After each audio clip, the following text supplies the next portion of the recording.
Hey guys, मैं अमित सिंह स्वागत करता हूँ आपका फैकल्टी ऑफ लॉ में।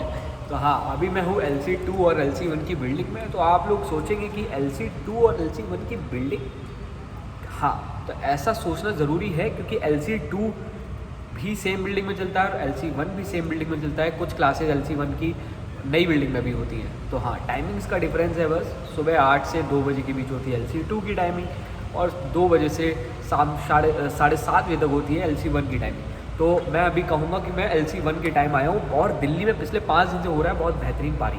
तो आज का हमारा जो टॉपिक है कि अब क्या स्ट्रेटजी होनी चाहिए फैकल्टी ऑफ लॉ में प्रवेश लेने की, क्योंकि अब डेट भी आ चुकी है आपकी। 19 अक्टूबर को आपका है DULLB का एंट्रेंस एग्ज़ाम। देर आए लेकिन दुरुस्त आए, आ गए हैं। तो अभी क्या करना है फिर आपने कि सबसे पहले मोटे मोटे टॉपिक्स पकड़ने हैं जिसमें आपका सिलेक्शन इंश्योर हो सके। तो वो क्या है भाई, आपने सबसे पहले पकड़ना है कॉन्स्टिट्यूशन और पॉलिटी। कॉन्स्टिट्यूशन और पॉलिटी मेनली देखिए क्या होता है, पॉलिटी से सबसे ज़्यादा क्वेश्चंस आते हैं और यही इकलौता एक ऐसा टॉपिक है जिसमें मैं बोल सकता हूँ कि हाँ 18 से ऊपर ही क्वेश्चन आएंगे, कम नहीं होंगे। मतलब अगर मैं लिख कर भी दूंगा तो मैं बोल सकता हूँ कि 15 से ऊपर क्वेश्चन इससे टॉपिक से कम आएंगे ही आएंगे। तो सबसे सेफ टॉपिक आपका बोला जाए तो आपके लिए यही होगा कि सबसे पहले आप पढ़ें क्या, पॉलिटी। पॉलिटी से आपके 15 से ऊपर ही क्वेश्चन आएंगे, कभी कभी ये 22-25 तक भी जा सकता है, इससे कम नहीं आएंगे। दूसरी चीज़, फिर मैंने हमेशा से बताया कि जो मोटे टॉपिक्स हैं उनको पकड़ो। आपने फिर क्या करना है, आपने IPC पकड़ना है जो कि लीगल का पार्ट है। IPC के इंपॉर्टेंट सेक्शंस के ऊपर मैंने वीडियो बना रखी है, अगर नहीं देखी तो यार प्लीज़ देख लेना। एक मैंने पूरी वो क्या बोलते हैं उसको, एक प्लेलिस्ट बना रखी है DULLB क्रैक DULLB एंट्रेंस की, वहाँ पे मिल जाएंगे आपको।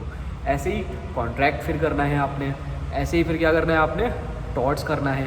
टॉर्ट्स देखिए क्या है, टॉर्ट्स में आपको मेनली ये पता होने, लीगल मैगजिम्स बेस्ड है टॉर्ट्स, ठीक है ना। तो टॉर्ट्स के ऊपर बहुत बेसिक से क्वेश्चन होते हैं। एक तो सिविल रॉन्ग है टॉर्ट, ये आपको पता होना चाहिए, ये तो डायरेक्ट आ जाता है टॉर्ट क्या है, एक सिविल रॉन्ग है, ठीक है ना। तो बहुत बेसिक सी चीज़ें आती हैं। और इसके बाद और क्या करना है, आपने करना है फैमिली लॉ। फैमिली लॉ में आप मेनली हिंदू मैरिज एक्ट पे फोकस कर सकते हैं कि क्या क्या है, डाइवोर्स के ग्राउंड्स क्या क्या हैं। स्पेशल मैरिज एक्ट और हिंदू मैरिज एक्ट के ज़्यादातर ग्राउंड सेम हैं डाइवोर्स के, तो ज़्यादा अलग से स्पेशल मैरिज एक्ट को पढ़ने की ज़रूरत नहीं है। स्पेशल मैरिज एक्ट का अगर आप सिर्फ इनैक्टमेंट ईयर याद रख सकते हैं तो वो कर लीजिए, जैसे हिंदू मैरिज एक्ट का है 1956। स्पेशल मैरिज एक्ट का क्या है वो आपको कमेंट सेक्शन में बताना है, तो ये आपने याद रखना है। इसके बाद आपने क्या करना है, इसके बाद आपने कर लेना है IPR, क्योंकि IPR से क्वेश्चंस बन रहे हैं, लेकिन IPR को बहुत ज़्यादा डीप में नहीं पढ़ना है। आपको रफ आइडिया होना चाहिए। ये ऊपर पंखा लगा हुआ है, तो ये क्या है, ये जो पंखा लगा हुआ है इसमें एक टेक्नोलॉजी है। कुछ क्या करेंगे, कुछ पंखे क्या करते हैं कि कुछ में बिल ज़्यादा आता है, इस वाले में कम आ रहा होगा, तो इसमें क्या चेंजेस होंगे, इसकी टेक्नोलॉजी में फ़र्क होगा। तो जो टेक्नोलॉजी वाला चीज़ है वो किससे कवर होता है, वो पेटेंट में आ जाता है, ठीक है ना।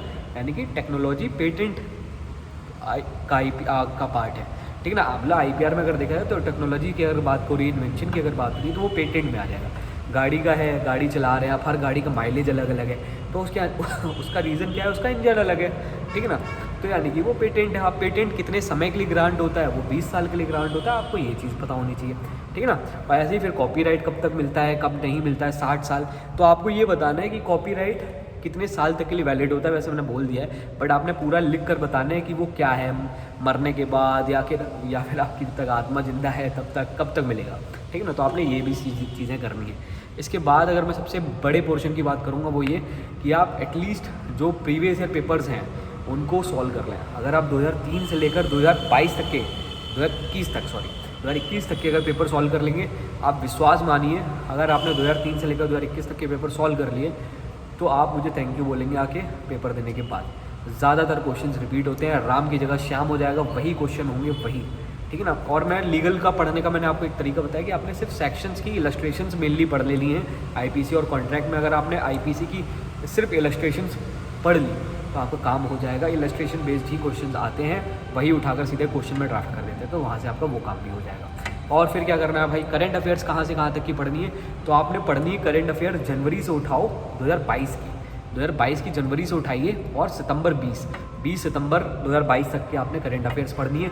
अक्टूबर पूरा छोड़ देना, अक्टूबर पेपर बनना होगा, पेपर बन चुका होगा, ठीक है ना। तो वहाँ से वहाँ तक के आपको नहीं करने। और मेरे बाल बहुत गीले हो गए यार, सॉरी, ठीक है। तो हाँ, तो अभी क्या है कि इतना करने के बाद आपने क्या करना है, करंट अफेयर्स कर लेना, इतनी जितनी मैंने बताई है। लीगल मैगजीम्स पे फोकस रखना, काम हो जाएगा। और इसके बाद लैंडमार्क जजमेंट हमारे पास है 30 से 35 लैंडमार्क जजमेंट है, उन्हीं से घुमा फिरा के क्वेश्चंस पूछते हैं। अगर आप देखेंगे एक गोपालन पूछ रखा है बहुत बार, Vishakha versus state of Rajasthan पूछ रखा है। तो उसमें क्या होता है कि कई लोगों का क्वेरी आती है कि भैया पूरा करना है क्या, पूरा नहीं भाई, पागल हो जाएंगे आप अगर केशवानंद भारती पूरी पढ़ने बैठ गए तो 3000 पेजेस की उसकी जजमेंट है नहीं। तो इसमें क्या पढ़ना है आपने, बस आपको थोड़ी थोड़ी हिंट होनी चाहिए। जैसे केशवानंद भारती में क्या बोला गया, बेसिक स्ट्रक्चर का एक डॉक्ट्रिन दी गई कि भाई बेसिक स्ट्रक्चर क्या है कॉन्स्टिट्यूशन का, ठीक है ना। तो बेसिक स्ट्रक्चर क्या है, अब बेसिक स्ट्रक्चर आपने पता कर लिया, इसके बाद इससे रिलेटेड क्वेश्चन क्या होगा कि बेसिक स्ट्रक्चर में क्या क्या आता है कॉन्स्टिट्यूशन का पार्ट, एक बार वो देख लेना। तो आपको 3000 पेजेस की जजमेंट नहीं पढ़नी है, आपको सिर्फ कीवर्ड्स पढ़ने होते हैं। जैसे मैं अगर बात करता हूँ Vishakha versus state of Rajasthan में, तो वो क्या है, sexual harassment at work place, बस दैट्स इट। इसके अलावा एक वर्ड भी आपको नहीं पता होना चाहिए Vishakha versus state of Rajasthan में। इसके बाद की जो चीज़ें हैं आप यहाँ पे जब लॉक कर रहे होंगे, यहीं पे इन्हीं क्लासों में बैठ के कर रहे होंगे, तब आपको पता चलेगा, ठीक है ना। तो ये सारी चीज़ें आपने कवर करनी है। और अगर आपको लगता है कि कुछ और भी मैं मदद कर सकता हूँ आपकी किसी भी प्रकार की, अगर आपका कोई क्वेश्चन है कि पेपर में कितना क्वेश्चन अटेम्प्ट करना है कितना नहीं करना है, तो आप मुझे कमेंट सेक्शन में बताइए। मैं कैटेगरी वाइज भी बता दूंगा कि आपने कितना कितना क्वेश्चंस अटेम्प्ट करके आना है फैकल्टी ऑफ लॉ का पार्ट बनने के लिए। टॉप करने के लिए तो देखिए कोई स्ट्रैटेजी नहीं होती, टॉप करने के लिए आपको सिर्फ पढ़ना है। बट हाँ, अगर आपने पेपर सिर्फ निकालना है और आपके पास है 20 दिन, अभी मोटे मोटे 20-22 दिन है अभी आपके पास, तो अगर आपने इन 20-22 दिन में भी पेपर निकालना है, अगर आपने अभी तक कुछ नहीं पढ़ा है, तो जो चीज़ें मैं बता रहा हूँ उतना भी आप कर लेंगे तो आपका लगभग काम हो जाएगा।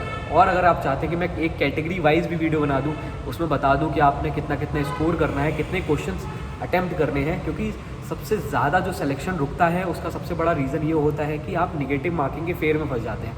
आप देखेंगे यहाँ पे आती है कंबाइंड रैंक में क्या होता है कि जैसे 220 नंबर किसी के आए तो 220 पे ही कम से कम 60 बच्चा होगा, तो वहाँ पे आप फंस जाएंगे, ठीक है ना। तो कैसे निगेटिव मार्किंग से बचना है वो भी मैं बता दूंगा। तो अगर आपको चाहिए मेरे से कोई भी मदद, तो प्लीज़ कमेंट सेक्शन में बता देना कि किस प्रकार की मदद चाहिए, मैं आपकी मदद के लिए हाजिर हूँ। ये 20 दिन आप बोलेंगे, 20 दिन में लगातार 20 दिन भी वीडियोस बनाऊंगा। आप मुझे टॉपिक बताते रहना कि इस टॉपिक में वीडियो चाहिए, ठीक है।